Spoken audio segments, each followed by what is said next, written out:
This game is called Escape from Whisper, and it's one of the more generic games you'll see from Coda.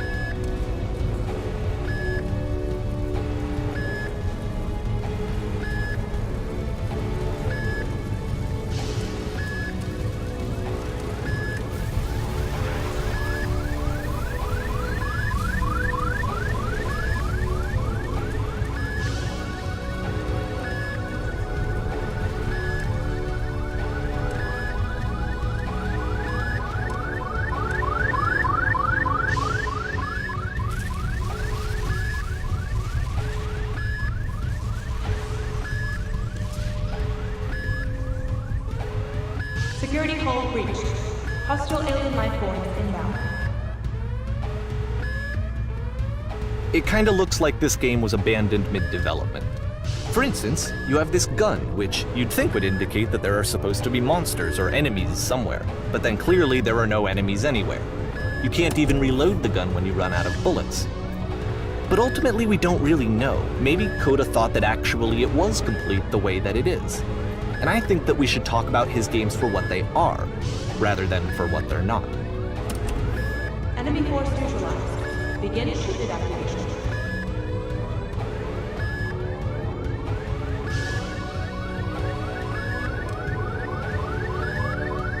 I love how you can see the bottom of the universe from this room.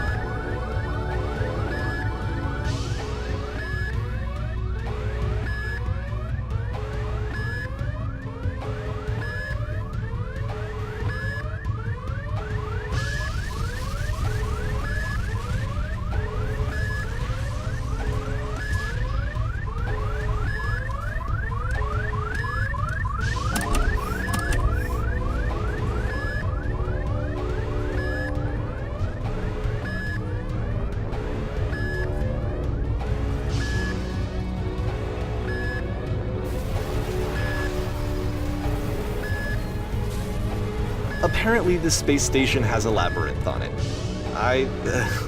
Sure, I don't know. There's really no reason for it that I've ever been able to discern, so in the interest of time, I'm just gonna skip you on past it.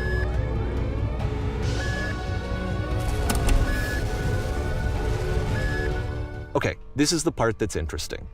The game has this narrative about the Whisper machine and how it has to be turned off, and then you get to the engine room.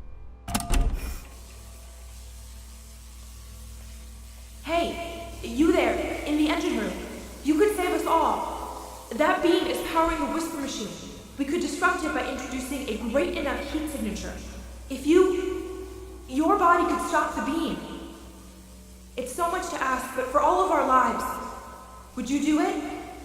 Could you give yourself?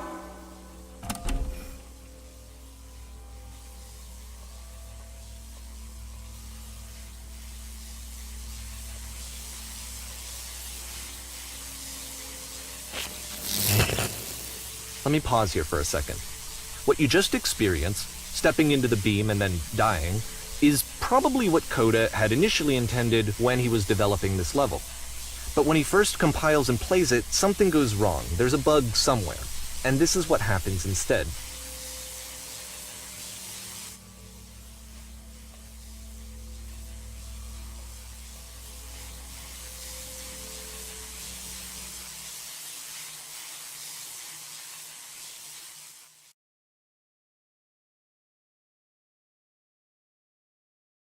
The beam causes you to start floating. And this is an important moment for him. Because yes, this is technically a glitch, but Coda identifies something human about it, like how small it makes you feel in the face of this larger chaotic system. Or this floating could be the afterlife, a peaceful place, juxtaposed against all of the hysteria that you've just had to traverse.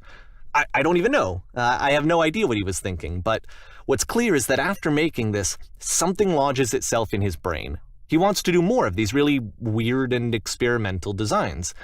So he stops work on this and moves on to a stream of tiny little games that go in all sorts of directions. Let's go ahead and take a look at the first game he made after leaving this one behind.